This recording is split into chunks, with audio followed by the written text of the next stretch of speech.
As the government continues to make preparations for the 2016 rollout of the National Health Insurance Scheme that will make healthcare more accessible to the masses, the Bahamas Chamber of Commerce and Employers Confederation CEO Edison Sumner spoke to our Cleopatra Murphy about some reservations held by the business community. Bahamas Chamber of Commerce and Employers Confederation CEO Edison Sumner says although local businesses have a clearer understanding of national health insurance, they are still unclear how the program will be funded. Am I going to be taxed as a business person to pay for this new NHI universal healthcare system? If so, how much am I going to be required to pay? Am I going to be required to pull funds from my staff to help pay for this? And that's a concern. Government initially announced that it intends to roll NHI out at an estimated cost of $600 million in January 2016, but has since opted to take a phased-in approach, implementing it at a cost of $350 million.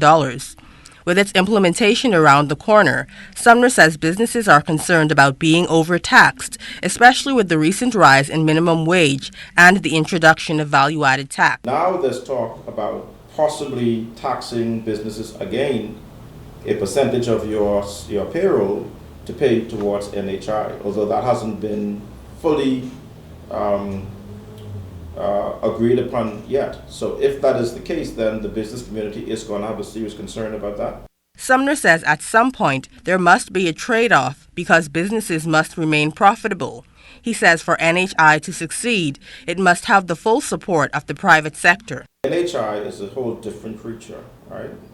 And it has to be a case where the government has to satisfy itself that the private sector is on board with this, and the private sector has to be assured that the concerns that we have are being properly addressed, and that we are not taxing ourselves out of existence, right? Because if that happens, then the government loses as well, because then their revenue goes down. Sumner says the Chamber of Commerce has established a National Health Insurance Review Committee and has engaged in discussions with Sanagist International, the consultants for NHI, government, and other stakeholders as it seeks to get more clarity on NHI and the changes that will come with it.